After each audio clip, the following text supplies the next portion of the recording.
je vous présente Chauve-souris Pharaon. Alors,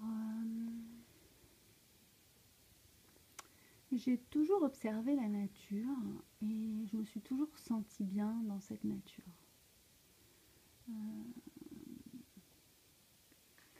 J'ai eu aussi peur parfois en voulant me cacher et en étant découverte. Donc le danger, faisant partie de l'expérience de la vie, nous permet de rectifier le tir, voilà, pour ne plus jamais avoir à vivre cette sensation, pour la reconnaître et pour l'éviter dorénavant. Tant bien faire se peut que mal, hein. Je ne sais pas si ça se dit comme ça. Et donc la vie est une succession d'expériences qui viennent valider des demandes intérieures que nous faisons à certains moments clés qui pourraient sembler être comme un tribunal intérieur. Donc je ne répondrai que de moi. Donc c'est le but de ces vidéos. Ce que je partage est un témoignage personnel. C'est ce que je vis. Il n'y a pas d'interprétation autre que ce que je vous partage. C'est juste un témoignage qui est donc une vérité pour moi puisque je le vis. Et il n'y a rien à interpréter là-dedans. Je partage ma vie, ma vision, mon expérience, mon chemin, voilà. Et peut-être en exprimant cela, je prends ma place dans l'univers au sein de cette création. Et je joue mon rôle de transmetteur de la vie qui me traverse. Et donc, cette nature, voilà, en nous et à l'extérieur de nous. Donc les codes sources viennent révéler en soi nos vraies natures. Et les liens que nous unissons avec la nature depuis la nuit des temps, puisque nous en sommes le fruit. Mais nous avons oublié de dialoguer avec elle. Donc Projet Passerelle, c'est un moyen de communiquer avec la nature au travers de la symbolique et des nombres et des chiffres et des lettres. Et donc, il y a une connaissance, un savoir que j'appelle le code source et que j'ai déposé comme nom, comme marque, puisque j'ai décidé que je prenais cette place-là, puisque je ne l'avais pas encore constaté autour de moi. Et en tout cas, j'en faisais l'expérience. Et que je me sentais vraiment seule pour me définir et pour me déterminer. Donc si je disparais et que je touche la vacuité, je ne suis plus cet ego meurtri, puisqu'il accepte de mourir. Il n'a plus rien de lien à voir avec la vie. Et donc, mais il reste quand même la conscience. Cette conscience-là, elle habite le corps. Et le corps n'est que finalement un véhicule qui nous permet d'incarner certains l'appelleraient le soi, mais ça serait lui donner une connotation que je ne souhaite pas, parce qu'on utilise ce mot pour tout et n'importe quoi, et des gens qui comprennent rien l'utilisent sans vraiment avoir la profondeur de l'expérience qui en découle en fait, d'utiliser ce mot et de se définir comme tel, comme le soi. Donc méfiance, méfiance. L'obscurité traduite par cet aspect sombre, noir de la chauve-souris, qui fait peur et qui s'accroche aux cheveux, et on associe ça aux sorcières, sont des êtres aussi qui ont un langage de son et de vibration qu'ils émettent, et on peut entendre cet appel, et ils peuvent nous apparaître sous des formes physiques, et il n'y a que nous qui les voyons dans l'instant présent. Si nous avons cette conscience de pouvoir demander la permission qu'on puisse les montrer, et que les portes soient ouvertes déjà, en fait, de s'en apercevoir, c'est prendre une grande claque sur notre identité réelle dans cet espace causal, finalement. Donc si nous avons des schémas erronés, forcément nous allons nous confronter à ces schémas erronés pour pouvoir rectifier le tir et modifier l'information qui nous vient et qui semble être erronée, pour pouvoir la rediriger d'une manière plus constructive, on va dire. Même si rien n'est sûr de demain. Donc chaque nuit est une mort et chaque matin est une renaissance en ce moment. Et le monde autour de nous bouge, pose des actes, pose des actions donc, et et vont dans leur mission accomplir ce qu'ils se donnent d'accomplir. Donc à travers quoi réagissent-ils, à travers quel ordre, enfin pour quel ordre répondent-ils, intérieur, extérieur, quel est le but de leur âme dans cet instant, et vont-ils accomplir des choses pour lesquelles ils sont programmés et dont ils ont perdu le sens profond. Donc la chauve-souris peut être utilisée aussi pour, je sais pas, on parle de venin de chauve-souris ou des choses comme ça, parce qu'on lui, projette des pouvoirs magiques.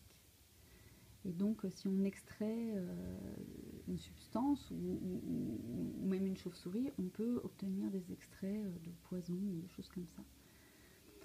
Donc elle est chassée, elle n'est pas, voilà, elle est jamais tranquille, et donc à un moment donné, ces chauves-souris peuvent faire appel aussi à certaines consciences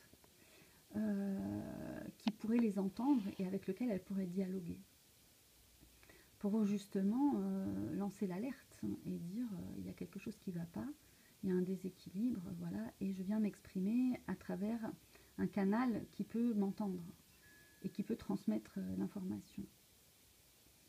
Et donc, comme je reçois cette information, pour moi, je ne crois en rien, je demande à l'univers de me montrer si ce que je perçois, en fait, est la réalité et quel sens elle peut avoir par rapport à tout ce que je vis. Et donc, des réponses arrivent. Souvent, ce sont des réponses auxquelles je ne m'attends pas du tout, mais qui sont tellement simples, tellement dénuées de tout, voilà, c'est une sorte de voie du milieu, de compréhension, d'évidence, tout simplement ce circuit qui commence à se mettre en route à l'intérieur de soi fait autour de soi un électromagnétisme différent, puisque la prise de conscience va permettre une libération de l'énergie tellurique et de l'énergie cosmique en soi, au milieu. Voilà, et nous sommes dans un tunnel jusqu'à demain de lune noire, donc de le 24, et donc qui donne un 66. Et donc nous sommes là demain, le dernier jour, et donc pour une nouvelle lune, une lune noire, qui va déterminer le reste des choses. Donc comme la chauve-souris est sombre et noire, je pensais que voilà, c'était un bon moment pour partager avec vous voilà, ce code source spécial, hein, au moment où je l'ai vécu, où je l'ai prise en photo, où elle s'est montrée à moi et que j'ai réalisé, il s'est passé un certain nombre d'années. Mais aujourd'hui, en fait, elle prend vraiment tout son sens. Et donc, je peux raconter l'histoire, en fait, tout simplement. Et puis, la confirmation comment je pourrais dire, de la réalité de ce passage entre ces dimensions, et qui permet d'entamer un dialogue, en fait, avec la nature. On a toujours eu des personnes qui pouvaient capter l'information, mais elle ne peut être que personnelle, elle ne peut pas être...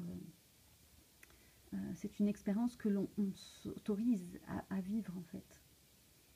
Et on ne peut pas se servir de ce pouvoir-là. Voilà ce que je voulais dire. Et donc la chauve-souris, elle est alchimique. On ne peut pas se servir de son pouvoir. Et on ne peut pas abuser indéfiniment de ce pouvoir.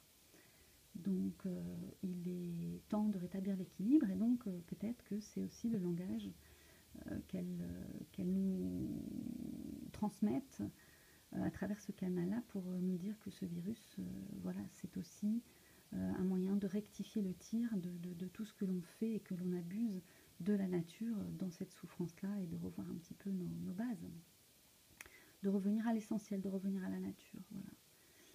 Donc c'est un témoignage, c'est le projet Passerelle, avec l'intention donc d'acheter un terrain pour planter, en fait, des arbres, des fleurs, voilà, un paradis. Je veux créer mon paradis sur terre, et pour qu'on puisse venir faire l'expérience de dialoguer avec cette nature, puisque tout sera autour de nous, dans cette nature la plus paisible et la plus lumineuse, par ces présences qui pourront se montrer à nous, en fait. parce que c'est un monde enchanteur, et ce monde enchanteur, on en a besoin, on en a tous besoin. On arrive à une fin de cycle, le malheur, la souffrance et tout ça doit terminer, on doit fermer les portes du mal, et donc nous sommes tous invités à les fermer en nous, en fait, dans nos pensées, et tout ce qui arrive en nous est un tribunal, et il faut trouver des solutions. Donc je vous invite, comme un cauchemar que vous ferez, à le terminer en positif dans vos esprits à chaque fois que quelque chose en vous se manifeste, dans des vibrations ou dans des fréquences qui vous font aller dans des ténèbres, en fait, qui vous emportent avec elles. Donc, on tire la chasse, hein, c'est un petit peu ça l'idée. Donc, les codes sources, voilà, sont un langage de l'univers, du grand horloger de l'univers, grand horloger mathématicien, grand architecte. Donc, nous sommes dans ces vibrations, dans ces énergies, voilà. Et aujourd'hui, plus particulièrement, le soleil sera à 11 degrés 11, hein, qui est un code encore, voilà, de 11. Donc, je m'arrête là pour cette vidéo. J'espère que vous me suivez, voilà. Et puis, si vous ne me suivez pas, au moins, vous aurez eu une belle image, je pense, et vous aurez pu rêver aussi à la vie qui vous a traversé pour en arriver jusqu'ici, à m'écouter et à voir cette image. Merci à vous tous, à bientôt.